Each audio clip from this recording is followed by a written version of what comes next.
So, a very common thing that I always hear women say who are in toxic, unhealthy relationships is, okay, but why won't he leave me alone? Okay, but why is he still spending money on me? Okay, but why does he still give me attention? Okay, but why does he still get jealous? Why is he still possessive? Meaning they believe that because they're doing those actions, that person loves them, right? Okay, I'll give you an example. We work, right? How many people are in jobs that they're not happy with? How many people are in jobs that they're not fulfilled with in? How many people are in jobs that if another opportunity presented itself, they would leave in a heartbeat? So I need you to put yourself in those in that mindset, because a lot of the times we act confused and we act like we don't do the same things that are being done to us.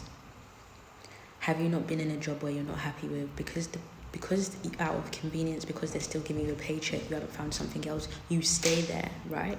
Because some certain needs are still being met. So when women especially ask me that question, I try. So, as I was saying, a lot of the time people want to catch amnesia and act like they haven't been in those situations before. So, what I would say to you is this, I. Yes, someone can still be spending time with you. Yes, someone can be living with you. Yes, somebody can be jealous. Yes, somebody can be spending money on you and still not value you, still not see you as a wife, still not see you as a mother to their children.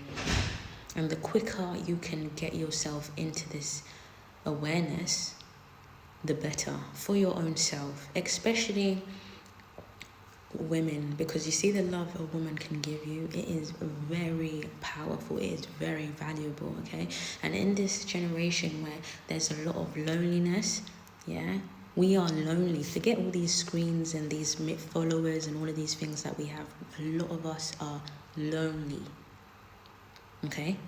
So just bear that in mind. And I would say to you this, okay? How do you know that a man really loves you? What's the number one thing for you to know that he really loves you? The number one thing is he won't want to lose you. He will be so scared shitless to lose you. If that man isn't fussed about how he treats you, how you feel, whether you're upset or not, whether there's a resolution, he doesn't value you. Which is just like the whole job thing. If you don't value the job, when a better opportunity comes, he will leave your dusty ass. So why give someone that power when I promise you that's not your true love? If you really think the universe was that evil and that mad and that insane to do you dirty like that, to make the love of your life treat you like shit, talk to you like shit, then that already shows where you feel you are. You see me, I always knew my man, the love of my life, my future husband, my baby daddy, I already knew he was going to worship the ground I walked on. Why? Because I already have it in my heart that I am worthy of that love and no other love but that. Okay? I have this thing that I say, and my man will even contest to this as well. I say I'm God's favorite if there ever was one. For real, that's how lucky I feel, that's how blessed I feel, and I carry that in my life, in the choices that I make, especially when it comes to partners, okay? A lot of you are giving so much time and energy to people that aren't even in your future, that aren't even deserving of being in your current present time. But what for? Because of this idea that you've painted of them in your head. You are worthy of love, and I think a lot of the time us women, we give men excuses, but people aren't dumb, okay? People aren't dumb, unless he's a little boy. If he's a man, then he should know how to love a woman, and you don't need to teach him to do that. If you're teaching him, you're already failing. That's not him, that's not your one. The universe loves you. The universe thinks you're worthy of love, I and I. So remind yourself and heal and unlearn the little thoughts that you've got in your head, or the little scripts that you've got running in your head, because those are the ones that are controlling your reality and dictating who's coming towards you. And the funniest thing is with the universe is this: the universe feels like if you don't learn your lesson the first time, okay, maybe you learn it the second time. All right, maybe you learn it the third. The universe will keep bringing you the same trash, guys, until you stop accepting them. The day you stop accepting them is the day the universe will stop bringing them in. And of course, remember, we live in a 3D reality. So in this reality, manifestations come slower, okay? So it's not to say that the universe will bring you an idiot and then you reject him and the universe won't bring you. No, they might bring you a couple more, yeah? Just to test you and see if you are really serious, if you are really about this life, if you are really about finding the man that really deserves you. Because if you reject one but then accept the other, and the universe will test you, because the universe will bring you your type. Okay? The universe will bring you your type. So to basically summarize, as I was cut off, you are so loved. Yeah, you are so cherished. You are so blessed. I know this world, the way this world is set up, it could have confused you and made you believe otherwise, but I promise you, same way you would want the best for your loved ones, right? You wouldn't wish a dickhead on your loved one, right?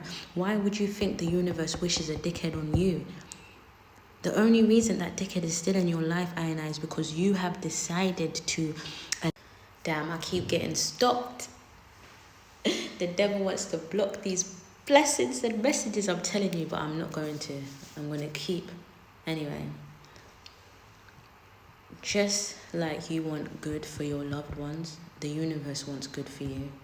The only reason that dickhead is still in your life and keeps showing up is because you keep giving him the energy and the attention. Or anybody, whether that's a gal, whether that's a man, whether that's whoever. Okay? So you need to cut the cord. It's like you've got two options in front of you. You've got your favorite meal and you've got the meal that you hate, right? But out of convenience, the meal that you hate, is quicker, is more easily served, right? Are you going to keep going back to that dead meal just because it's quick compared to going for your favorite meal that, okay, it's going to take you a little bit of effort to cook it, etc.?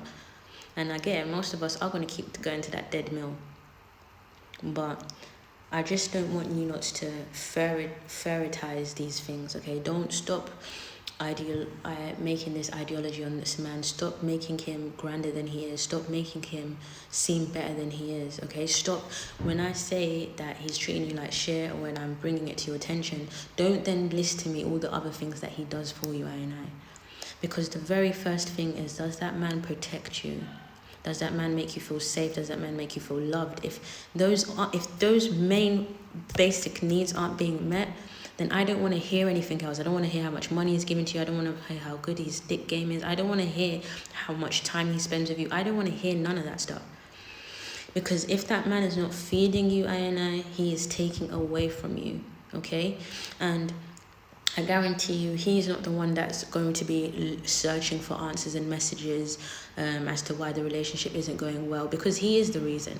But you're the one that's going to be asking every Tom, Dick and Harry. You're the one that's going to be reading all these books. You're the one that's going to be researching all these videos on YouTube.